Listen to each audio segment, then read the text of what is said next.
Auto Shankar, असली नाम गौरी शंकर, भारत के सबसे कुख्यात सीरियल किलरों में से एक था।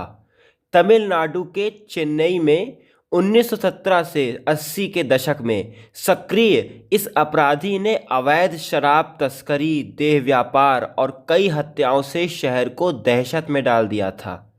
उसका निकनेम ऑटो शंकर इसलिए पड़ा क्योंकि वह ऑटो रिक्शा चलाकर अवैध शराब और लड़कियों की सप्लाई करता था। शंकर का जन्म वेल्लोर जिले के कांगेय नल्लूर गांव में हुआ। बचपन में पिता परिवार छोड़कर चले गए। युवावस्था में वह चेन्नई आया और थिरुवनमियूर के पेरियार नगर में बस गया। शुरू में वह पेंटर का काम करता था, फिर ऑटो चलाने लगा। तमिलनाडु में शराबबंदी के दौर में उसने अवैध शराब की तस्करी शुरू कर दी। जल्दी ही उसे पता चला कि देह व्यापार ज़्यादा मुनाफेदार और कम जोखिम वाला है, क्योंकि इसमें राजनीतिक और पुलिस के बड़े लोगों का संरक्षण मिलता है। उसने अपना गिरोह बनाया जिसमें उसका साला एल्डिन यानी एल्बर्ट, भाई मोहन, शिवाजी, जयवेलू, राजा रमन, रवि जैसे लोग शामिल थे। शंकर ने कई लड़कियों को जबरन देह व्यापार में धकेला। उसकी पहली ज्ञात हत्या सन 1987 में हुई, जब उसकी पत्नी ललिता उसके दोस्त सुदलाईमुथु के साथ भाग गई। शंकर ने दोनों को बुलाकर ललित को मार डाला और पेरियार नगर में दफना दिया। बाद में उस घर को एक बूढ़ी औरत को किराए पर दे दिया। सुदलाई को भी मारकर जला दिया और राख बंगाल की खाड़ी में बहा दी। यह उसकी हत्याओं का तरीका बन गया। 1988 में शंकर का आतंक चरम पर था। मई में प्रतिद्वंदी गिरोह के 3 सदस्यों संपत, मोहन और गोविंद राज ने उसकी लड़कियों का इस्तेमाल करने से इनकार किया और प्रोटेक्शन मनी मांगी। शंकर ने उन्हें मार डाला और लाशें दफनाई।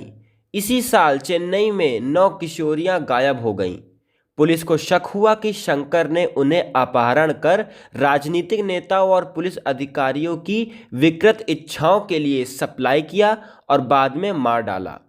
शंकर ने फांसी से पहले कबूल किया कि ये हत्याएं कुछ बड़े नेताओं के कहने पर की गई थीं, लेकिन इसकी जांच कभी नहीं हुई।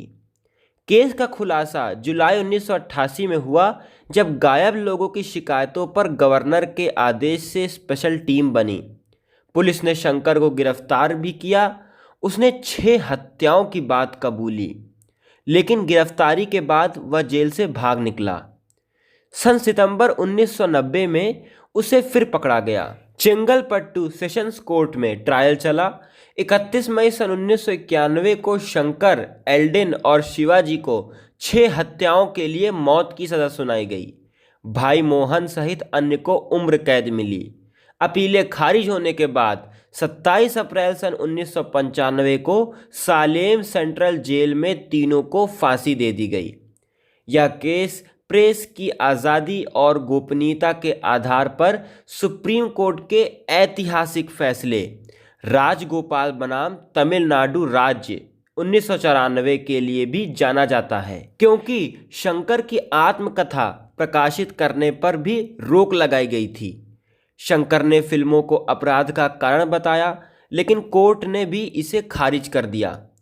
ऑटो शंकर का केस अपराध, राजनीति और पुलिस की मिलीभगत की काली तस्वीर पेश करती है। उसकी कहानी पर ZEE5 की वेब सीरीज भी बनी है।